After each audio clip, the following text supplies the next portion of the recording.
What's up, y'all? Good Friday morning. We decided to coordinate with the Blues today. Baby blue, can't go wrong with that. You better believe it. Now I'm growing out my scruff. Uh, Get it going. You better share that for the coming week, bro. Yeah, I know. We got a big week coming up. Yeah. It's gonna be a lot of fun. And I'm thinking about just growing out the Mountain Man. Thinking, what do you think, Mountain Man? No, maybe a Fu Manchu or something. Yeah. You know what? I'll Or clean it up right here. How about the Raleigh fingers? just You can over get the- that going. What is it? Raleigh fingers, you know? Oh yeah, and I could twist it when I think. Snidely, whatever its name was from that cartoon growing up. Nah, I'll clean it up soon. I'll clean it up. I'll be all cleaned up on Monday. Yeah, dude, it's kind of looking kind of shaggy. It is. I'm feeling kind of shaggy, but feeling pretty good actually. Got my workout in this morning, Nice. and yeah, and I'm actually feeling really good about our new little blog structure, and I hope you guys like it because we're gonna be talking about different things every single day. So Good of to have course, structure. yeah. Oh boy, no kidding. So we finally got some structure going. Good call there, brother. Good call. Geek-a. Now Friday is gonna be a fun day because we're gonna talk about cool tricks that we can do with our body. Sweet. Yeah, yeah. In fact, this is a trick that we've used a few times. Is it like stupid human tricks or anything like that, We'll or? probably end up getting into those. Oh, okay. Yes. In fact, I'm sure as soon as we run out of content, we'll do plenty of stupid human tricks. But Nice. we've got a ton of stuff just kind of locked in our little safety bank for you guys. So we'll be able to show you some cool stuff every Friday. Nice. So this Friday, today, we're going to be showing you a really cool trick that we've done a few times in the past. Now, this cool trick is aimed toward you coffee drinkers out there. Now, of course, when it comes to caffeine, there's a lot of pros and cons. We're not for it, we're not against it. We'd be happy to share with you everything that happens as soon as the caffeine goes into the system. So, I'm just going to take you on a little journey. I'm going to make this really fast, I promise, and I hope I don't lose you guys. Now, keep in mind that when we ingest caffeine, it's not the caffeine that gets us amped up.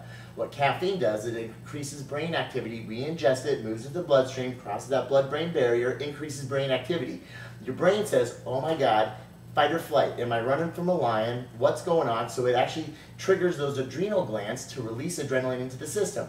It's that adrenaline that actually takes our heart rate up. All of a sudden, the heart rate, breathing goes up. We can think a little bit clearer. All these certain things start happening in the body. So, in order to get those adrenals to release. Now, here's what's going on.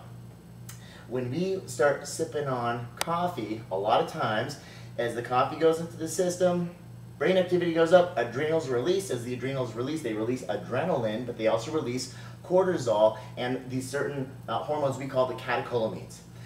And what the liver does, the liver goes, oh my gosh, catecholamines in the system, it pours sugar into the system and says, your muscles need sugar so I can run. Blood sugar levels go up, cleans the blood sugar levels drop, and we crash.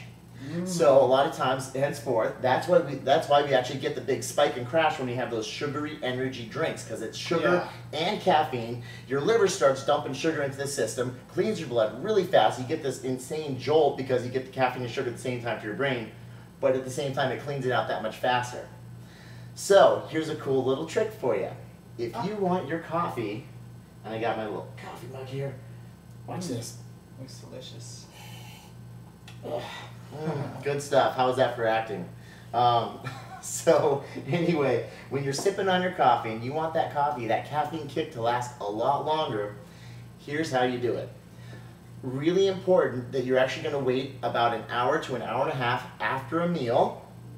Before you have your coffee, I'm going to have you consume a little bit of good just dietary fats like peanut butter or sunflower seeds, or like even cream, a little bit of cream. Sometimes it's okay. Remember, we're giving you a cool body trick. This is not necessarily for weight loss, but this is going to keep you kicking on that caffeine for a lot longer. And of course, for those of you who are gangster, we have our fish oil. But it's really good for you. That's all you do. So here's something really cool. Here's what happens. When we consume fats, goes down our esophagus into our stomach. When fats actually react with the system, it triggers something called the vagus nerve. Vagus nerve then closes off this little valve between the stomach and the small intestine where, when we drink that coffee, it's going to end up going through the same system, but it closes off this valve and kind of pinches it, between the stomach and the small intestine where that coffee is absorbed and gets into the bloodstream. So what happens is that when we consume that fat, closes off that valve, so when we drink our coffee, it seeps into the system a little bit slower. So instead of the coffee going in the system, spiking and crashing, it gets trickled into the system much, much slower, and it lasts a lot longer. So instead of like a 30-minute to a 1-hour kick, you're going to get about a 2-hour kick out of it. Cool body trick, done. Done and done. Nice. How was that? That's pretty awesome. Thank you. That's good. All right.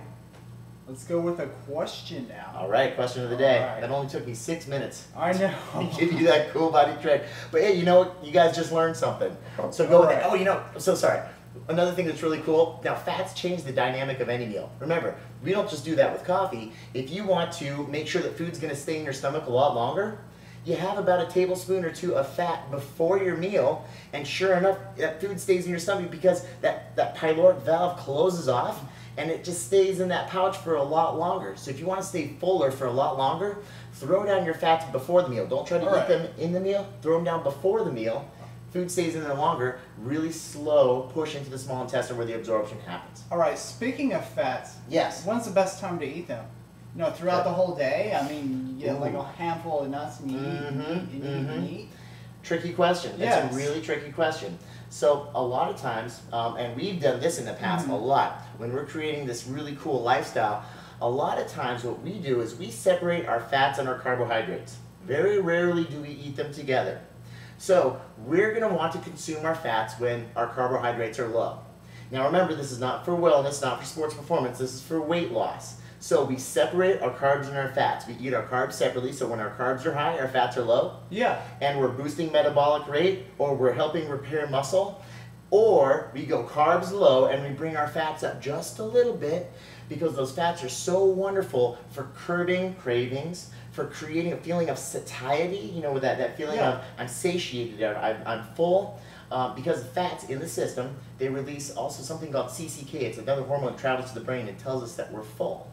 So fats are a wonderful thing, but we need to use them strategically in the diet. So during the day, when we don't have carbohydrates in the system, we also want, you know, especially when it comes to weight loss, we usually keep the majority of our nutrition relatively low fat. So we're only consuming fat with our meals once or twice during the day, and we use it as a wonderful tool to curb cravings.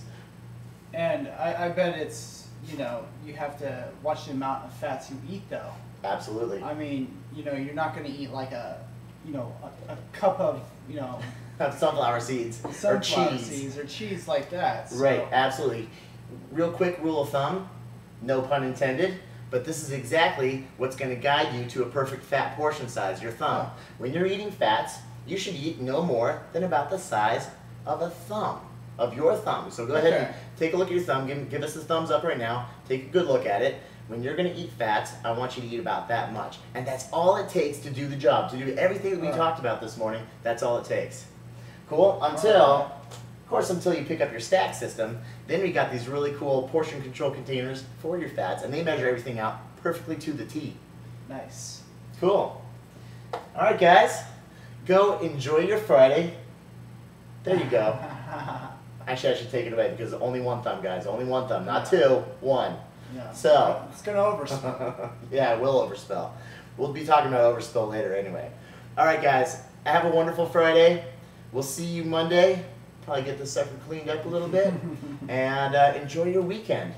Enjoy your weekend, D. I will. Actually, we'll enjoy it together. All right. All right. See you guys. Bye.